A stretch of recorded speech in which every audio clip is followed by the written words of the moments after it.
তাহলে কি অপারেশনের আগেই অনুভব মারা যাবে? রাজু আর অনুভবের আর কোনো দিন দেখা হবে না?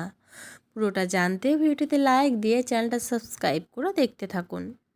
কোণে দেখা হলো সিরিয়ালের আগামী পর্বে আমরা দেখতে পাবো লাজু সুদেবের সাথে তার শ্বশুরবাড়িতে গেলেও তার মনটা পড়ে থাকে অনুভবের কাছেই। সে নিজে নিজেই বলতে থাকে, আমার মনটা এরকম কু গাইছে কেন, কেন এতটা খারাপ লাগছে, মনে হচ্ছে কিছু একটা ঘটবে। আমি কি ওই লোকটাকে একবার ফোন করব, করে জানবো কেমন আছে। এই বলে লাজু ফোন করতে থাকে অনুভবকে, কিন্তু অনুভবের ফোনটা থাকে বনলতার কাছে, আর বনলতা ফোনটা কেটে দেয়। তাই লাজুর জানাও হয় না যে অনুভব হাসপাতালে ভর্তি আছে। আর অন্যদিকে আমরা দেখতে পাই অনুভবকে ওটির জন্য নিয়ে যাওয়া হয়। অনুভবের অপারেশনটা খুব মেজর অপারেশন, কিন্তু ওটিতে গিয়ে অনুভবের শারীরিক অবস্থা আরও ডিটোরিয়েট করে, মানে আরও খারাপ হতে থাকে।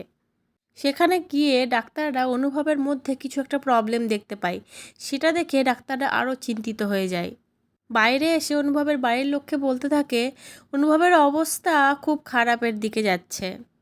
পেশেন্টকে আমরা কি করে বাঁচাবো সেটাই বুঝতে পারছি না। এখন 50-50 চান্স আছে বাঁচার। 50 চান্স আমাদের হাতে আর 50 চান্স ভগবানের হাতে। আপনারা সবাই ভগবানকে ডাকুন। আর এই কথা শুনে তো অনুভবের বাড়ির লোকেরা কান্নাকাটি শুরু করে দেয়। তাহলে কি হবে? অনুভব মারা যাবে? আর লাজুর কাছে তো এখনও খবরই পৌঁছালো না যে অনুভব এতটা অসুস্থ আছে। লাজু আর অনুভবের কি আর দেখা হবে না? অনুভবের জার্নি কি এখানেই শেষ হলো? কি মনে হচ্ছে বন্ধুরা তোমাদের? অবশ্যই কিন্তু কমেন্ট করে জানিও। পরবর্তী আপডেট নিয়ে তাড়াতাড়ি আসছি। সঙ্গে থেকো, সাথে থেকো, চ্যানেলটা সাবস্ক্রাইব করে দিও। ধন্যবাদ।